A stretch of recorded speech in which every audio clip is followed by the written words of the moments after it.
SDPI party ఆధ్వర్యంలో రాష్ట్ర వ్యాప్తంగా మన వార్డు మన బాధ్యత అనే కార్యక్రమాన్ని ప్రారంభించారు. రాష్ట్ర వ్యాప్తంగా మన వార్డు మన బాధ్యత కార్యక్రమంతో పార్టీ నాయకులు, కార్యకర్తలు ప్రజల్లోకి వెళ్లి ప్రభుత్వ పథకాలు ప్రజలకు అందుతున్నాయా లేదా, ప్రజా సమస్యలు ఏవైనా ఉన్నాయా తెలుసుకుని ప్రజా సమస్యలను పరిష్కరించడానికి పార్టీ నాయకులు, కార్యకర్తలు ఒక సైనికుల్లాగా పనిచేయాల్సిన అవసరం ఆసన్నమైందని యూసుఫ్ అన్నారు. మహాత్మా గాంధీ జయంతి సందర్భంగా గురువారం గాంధీ విగ్రహానికి ఎస్డిపిఐ పార్టీ చిత్తూరు జిల్లా అధ్యక్షుడు యూసుఫ్ పూలమాల వేసి నివాళులర్పించారు. అనంతరం ఆయన మాట్లాడుతూ, social democratic party of India ఆధ్వర్యంలో మహాత్మా గాంధీ గారి జయంతి వేడుకలు ఘనంగా నిర్వహించడం జరిగింది. మహాత్మా గాంధీ గారు మన దేశంని స్వాతంత్రం తేవడం కోసము ఆంగ్లేయులతో శాంతి, అహింసా మార్గంతో ఎన్నో ఉద్యమాలు చేసి మన దేశానికి స్వాతంత్రం తేవడానికి ఒక కీ రోల్ నిర్వహించిన మహాత్మా గాంధీ గారిది చాలా ఉంది. మహాత్మా గాంధీ గారు ఎప్పుడూ ఒక మాట అనేవారు, ఏదైతే మార్పు రావాలి, సమాజంలో మార్పు రావాలంటే ఆ మార్పు అనేది మనలో నుండి రావాలి అని ఎప్పుడూ చెప్పేవారు. కాబట్టి మనమందరం ఏదైతే గాంధీ గారు పోరాటం చేశారో, గాంధీ గారి సత్యము, అహింస దానిని స్ఫూర్తిగా తీసుకొని మనము మన దేశం కోసం, మన పట్టణం కోసం, మన వార్డు కోసం పాటుపడాల్సిన అవసరం ఉంది. ఈ సభాముఖంగా మేము తెలియజేసేది ఒకటే, మనం social democratic party of India తరఫు నుండి వార్డు బాట కార్యక్రమం నిర్వహిస్తున్నాము. మన వార్డు మన బాధ్యత అని మనమందరం కలిసికట్టుగా మన వార్డును, మన పట్టణానికి, మన దేశాన్ని అభివృద్ధి చేయాలంటే అందులో మనం కూడా భాగస్వాములు కావాల్సిన అవసరం ఉంది. రాండి, మనం అందరం కలిసి ఎస్డిపిఐతో చేయి కలిసి మన పట్టణానికి, మన దేశాన్ని అభివృద్ధి సాధించడానికి కలిసి పనిచేద్దాం. జై హింద్, జై ఎస్డిపిఐ.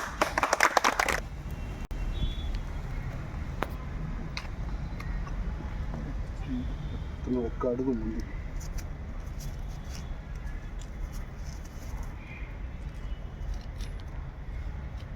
పుంగనూరు పట్టణ ప్రజలకు మరియు మొత్తం ఆంధ్రప్రదేశ్ ప్రజలకు, భారతదేశ ప్రజలకు ఈరోజు గాంధీ జయంతి శుభ సందర్భంగా ఎస్డిపిఐ పార్టీ ధన్యవాదాలు తెలుపుతుంది. మనము ఈరోజు గాంధీ ఆశయాలను నెరవేర్చుటకు, గాంధీ అడుగుజాడల్లో నెరవేర్చుటకు ప్రతి ఒక్క భారతీయుడు పాటుపడాలని చెప్పి మనము ఎస్డిపిఐ పార్టీ తరపు నుంచి ఈ సభాముఖంగా తెలియజేస్తున్నాము.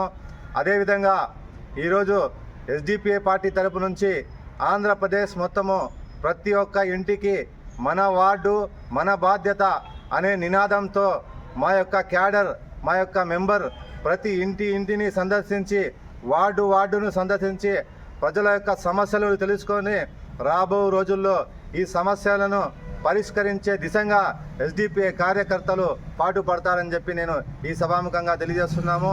అనేక పార్టీలు వచ్చాయి, మన ఆంధ్రప్రదేశ్లో పరిపాలన సాగించాయి, కానీ ప్రజల బ్రతుకు మారలేదు. ప్రజల బ్రతుకు మారాలంటే ఎస్డిపిఐ పార్టీ రావాలంటే ఈరోజు ఎస్డిపిఐ పార్టీ మీ ఇంటికి వస్తుంది, మా కేడర్ మీ ఇంటికి వస్తారు. ఈ సమస్యలు ఏ ఉన్నాయో వాళ్ళకి తెలియజేయండి. రానున్న రోజుల్లో మొత్తం సమస్యలు పరిష్కరించి మా యొక్క కార్యకర్తలు మీ ఇంటి దగ్గర వచ్చి ప్రతి ఒక్క సమయము, ప్రతి ఒక్క గంట మీ సేవలోనే ఎస్డిపిఐ కార్యకర్తలు నివసిస్తారని చెప్పి ఈ సభాముఖంగా తెలియజేస్తున్నాము. ఈ రోజు నుంచి మన వార్డు మన బాధ్యత అనే కార్యక్రమం ఎస్డిపిఐ పార్టీ నుంచి ఈ రోజు నుంచి ప్రారంభమవుతుంది. ప్రతి ఒక్కరూ సహకరించాలని చెప్పి ఎస్డిపిఐ పార్టీ నుంచి మనం కోరుకుంటున్నాం. జై ఎస్డిపిఐ, జై హింద్. మహాత్మా గాంధీ జయంతి వేడుకలు జరుపుకోవడం చాలా సంతోషకరమని, గాంధీజీ అడుగుజాడల్లో ప్రతి ఒక్కరూ నడవలసిన అవసరం ఉందన్నారు. మహాత్మా గాంధీ ఒక్క మాట చెప్పేవారని, సమాజంలో మనం ఏదైతే మార్పును కోరుకుంటున్నామో ఆ మార్పు ముందు మనలో నుండి రావాలని, మన గ్రామం, మన పట్టణం, మన దేశాభివృద్ధి కోసం మన అందరం కలిసికట్టుగా పనిచేయాల్సిన అవసరం ప్రతి భారత పౌరుడిపై ఉందన్నారు. ఎస్డిపిఐ పార్టీ చేపట్టిన మన వార్డు మన బాధ్యత కార్యక్రమంలో పార్టీ కార్యకర్తలు, నాయకులు, అభిమానులు ప్రతి ఒక్కరూ చురుగ్గా పాల్గొని ప్రజల్లోకి వెళ్లి ప్రజా సమస్యల కోసం, ప్రజాభివృద్ధి కోసం పాటుపడవలసిన అవసరం ఎంతైనా ఉందన్నారు. ఈ కార్యక్రమంలో పార్టీ జిల్లా నాయకులు జబీబుల్లా, ముజేబ్, నియోజకవర్గ నాయకులు సామీర్, సద్దాం, రాయల్ బాబా, అతిక్ బాషా, మహమ్మద్, పార్టీ కార్యకర్తలు తదితరులు పాల్గొన్నారు. AV9 TV news Punganur.